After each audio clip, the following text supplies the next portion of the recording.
Хай. За махыг шимжилтэй шинээр нь яаж хадгалах вэ? Тийм ээ. За мэдээж хамгийн түгээмэл арга бол энд харуулж байгаа вакуумдах тийм ээ. За вакуумдахдаа яг хэрэг хэмжээндээ би бол нэг 2-оос дээш за нэг 2.5 3.5 санж ортмын зузаантай стейк бол бэлддэг. Голчлон яг олон төрлийн стейкийн катууд байдаг. Голчлон дурунаас авна. За энэ дарж байгаа хэ. За тэгээд яадаг вэ гэхээр мах шин дээрээ жоох алтан байдаг. Гэхдээ аль хор шин дээр нь тийм ээ хөлдөхгүйгээр одоо шууд ингээд вакуумдаад уутчихна гэсэн үг. За энэ уутан дотор байхдаа 7-оос 2-7 хоног 0-оос 2 градусд хадгална. Аль хор зориултын хөрөгч байвсаа энэ бол одоо ингээд зориулсан cool fresh box гэж байгаа. Бүр сайн өргөчтэй. Тэгэхээр мэрэгчлийн одоо индустриал өргөчүүд байдаг. Би гуус өргөчөө сайжруулах гэж бодож байгаа. За тэгээд энэс гадна ягаад 7-оос 2 хоног гэж байгаа тэр хугацаанд махны нөгөө connective tissue холбогч идүүд хатуу эсгүүд булчингийн одоо хатуу эсгүүд нь зөөлрөөд задраад одоо яг тодорхойлж бишээ жоохон зөөлрөөд салаад тэгээд ихэд мах маань их зөөлөн амттай болдог гэсэн. Тэгээд тэр гол нь тэр хугацаанд ч нөгөө бактери үржүүлэхгүй муутахгүй тул энд харж байгаа аль хор ингэж маш сайн вакуум хэрэгтэй гэсэн.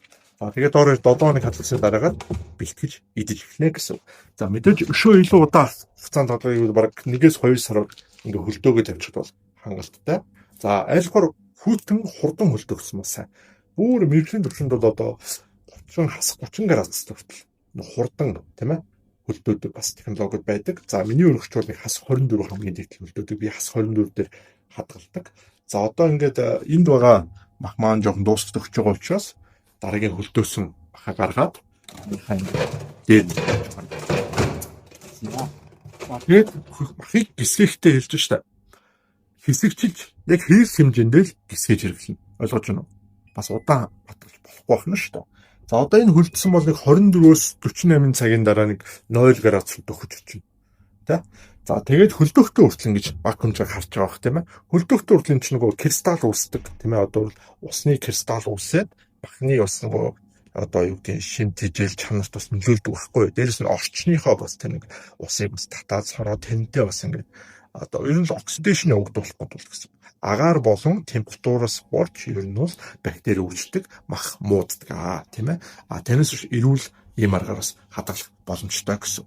За сургалтаар бол илүү дийлэрэнгүү махны сонголт, катууд тийм ээ. За ер нь өөх протеин буюу тийм ээ. Яг одоо улаан мах, өөхний хавцаа тийм ээ. Ямар төвшөнд хэрэглэх үү?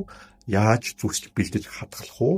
За тэгээд олон төрлийн стейк. За зөвхөн стейк биш шүү. Энэ зүгээр кето төрлийн цэвэр бүхэл хүнснүүд тэгээд сайн чанарын ер нь бол хоол хүнсний тухай ер нь бол эрүүл хоол хүнс шин дэжэлтэй хоол хүнс гэж юу юм бэ? Тэрийг яг ширх ухааны утастай тийм ээ зөвөр тайлбарлаж тэрийг хэрэглэх практик сургалт байх юм аа.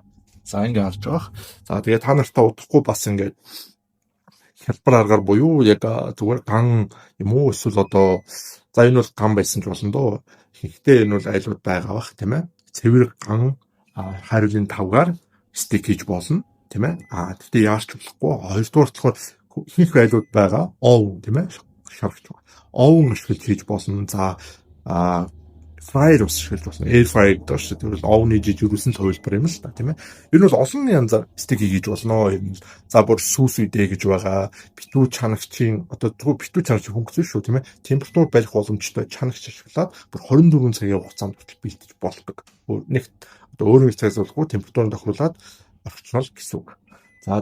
Тэгээд үлдсэний сургалтаас зэрэг. Тэгээд сургалтын мэдээлэл авах нь комментор 1 гэж бичээрэй за. Чатаар мэдээлэл өчнө.